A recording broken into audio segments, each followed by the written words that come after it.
태종, 세종, 문종, 조선조 3대에 걸친 왕의 총애를 받으며 조선 최강의 3대 관직 우의정, 좌의정, 영의정을 모두 역임한, 그 중에서도 영의정을 무려 18년이라는 긴 기간 역임한 대단한 위치에서도 늘 백성을 먼저 생각하며 부정한 청탁이나 뇌물을 받지 않아 비가 새는 집에 살며 관복조차도 한 벌뿐이었다 하여 청백리로 불리던 그 백성을 깊이 사랑하여 동네의 꼬마들이 수염을 잡아당기며 놀아도 그저 허허허 웃었다 하여 허허정승이라 불렸다는 그 사람, 바로 그 이름도 유명한 황희정승입니다.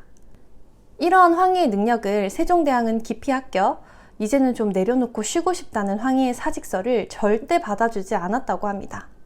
아파서 그만두겠다 하면 약을 보내고, 모친상을 당해 3년상을 치러야 하니 이를 그만둬야 한다라고 하면 유교 국가의 장례에서 특히 부모의 상 중에 절대 먹으면 안 된다는 걸 뻔히 알면서 특등급 한우를 하사하여 울며 고기를 먹게 하며 3년상을 중도에 끝내버리게 하는 등 세종의 사직서 무지개 반사에 지친 그는 하다하다 나라에 이상기후까지 나타나자 이건 다 부덕한 자신의 탓이라며 제가 책임지고 물러나겠다는 무리수까지 두게 되지만, 그게 왜 네 부덕이냐, 그것은 나의 부덕이라며 할 말 없게 만드는 등 철벽 방어를 시전하며 87세의 나이까지 황희의 능력을 우려먹었다고 전해집니다.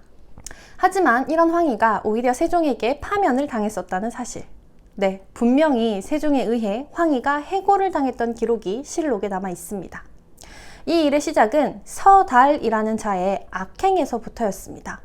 이 서달이라는 사람은 당시 한성부 판서라는 높은 직급의 서선의 외동아들로 아주 귀한 취급을 받던 금수저였는데, 거기다 그의 장인이 바로 오늘의 주인공, 그 당시 좌의정 황희 되시겠습니다. 인격에 비해 배경이 너무나 좋았던 서달은 예상을 뒤엎지 못하고 안하무인의 개차반으로 자랐고 결국 대형 사고를 치는데, 휴가를 가던 길에 그 고을의 아전들이 자신에게 인사를 하지 않고 못 본 척하고 지나쳤다는 것에 노발대발하여 노비들에게 그 아전들을 잡아오라고 명하게 됩니다. 하지만 그 아전들을 놓치게 된 노비들이 서달의 화가 자신들에게 미칠 것을 염려하여 지나가던 아무 아전이나 붙들고 방금 지나간 아전이 누구냐며 바른대로 대라며 매질을 하기 시작합니다. 이때 마침 지나가던 표은평이라는 아전이 도대체 누구길래 관원도 없이 한 고을의 아전을 매질하고 있느냐 따지자 이번에는 표은평을 붙들고 마구 매질하여 서달 앞으로 끌고 갑니다. 여기서 잠깐, 아니 먼 놈의 동네길래 오며 가며 지나는 아전이 이렇게 많은가 싶으실 텐데, 원래 조선에서의 아전은 하급 관리들이 근무하는 건물을 부르던 말로 나중에 이 하급 관리들 모두를 아전이라고 부르게 됩니다. 그러니까 사극에서 사또 옆에서 예이 사또 하는 그 아전들 말고도 다양한 업무를 보던 아전들이 많았다는 것이죠. 자, 다시 돌아와서 서달은 영문도 모르고 끌려온 표은평에게서 자신이 원하는 대답을 듣지 못하자 더욱 심하게 매질을 했고, 그렇게 초주검 상태로 집으로 돌아간 표은평은 다음날 사망하게 됩니다. 서달이 살인을 저지른 것이죠. 이에 하루아침에 너무나도 허망하고 억울하게 남편을 잃은 표은평의 아내가 관아에 고하게 됩니다. 그리고 이 사건의 조사가 시작되죠. 똥줄이 타게 된 서달은 집안 어른들에게 SOS를 치게 되고, 장인이었던 황희는 사건이 일어난 지역인 신창현이 고향이었던 우의정 맹사성을 찾아가 의논하며 내가 나서면 너무 티나니까 자네가 좀 도와달라며 피해자 가족과의 중재를 부탁하게 됩니다. 이에 맹사성의 주도 아래 피해자 표은평의 형이 합의금을 받고 표은평의 아내를 설득하여 이 서달 아전 살해 사건은 서달의 명령에 과잉 충성한 그의 노비가 오바해서 아전을 때려 죽인 사건으로 끝맺음되게 됩니다. 어떤가요? 자신의 아들이 정신 못 차리고 기방을 들락거리는 일을 반복하자 어느 날 새벽에 기방에서 돌아오는 아들을 조복 차림으로 맞이하며 아이고 도련님 밤새 평안하셨습니까? 하며 넙죽절을 하여 아들을 당황하게 하고, 놀란 아들이 아니 아버님 왜 이러시옵니까 하니, 나는 너를 아들로 대하여 올바로 가르치려 했는데 너는 그런 나의 말을 죽으라 듣지 않으니 너는 내 아들이 아니지 않느냐?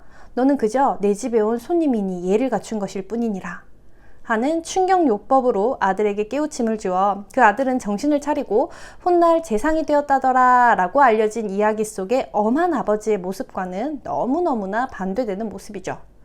자, 이 사건이 이렇게 묻혔다면 우리는 황희의 이런 반전 모습을 알 수가 없었겠죠. 곧 이 사건의 전말을 당시 임금께서 속속들이 파헤치게 되는데 그 당시 임금님이 누구셨냐? 바로 우리의 대왕 세종이십니다.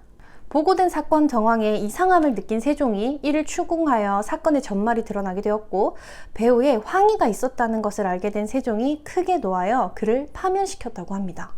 물론 맹사성을 포함한 사건에 연루된 많은 관리들과 서달에게도 벌을 내리게 됩니다. 서달은 원래는 사형을 받아 마땅하나 외동아들이라는 점에 참작하여 곤장 100대와 유배형을 내리는데 그것마저도 당시의 보석금 개념인 속전을 내는 것으로 이러한 벌을 면하게 됩니다. 그런데 이게 참 아이러니한 게 늘 백성을 사랑하여 우리 백성들을 위해서 인재를 달달 볶아 그들의 능력을 쪽쪽 뽑아내야 한다고 생각했던 세종에게 최고의 인재로 찍혀 이제 좀 쉬고 싶어서 나 관직 이제 필요 없어요. 이제 저도 죽겠습니다. 하며 내미는 사직서를 족족 반려당하며 노동력을 착취당하던 황희는 은근히 이런 파면이 좋았을 것 같은데요. 하지만 그의 자유는 길지 않았습니다. 세종은 얼마 지나지 않아 황희를 다시 복직시키게 됩니다. 세종으로선 억울한 백성이 생기지 않게 공명한 판결을 하였고 진범도 잡았으며 아무리 아끼는 신하라도 잘못된 것은 그냥 지나치지 않는 엄격함 또한 보여주었고 인재까지 놓치지 않은 잃을 것이 없는 결말이었다고 볼 수 있습니다. 지은 죄가 있었던 황희는 아마 찔려서라도 더욱 열심히 일해야 하지 않으셨을까요?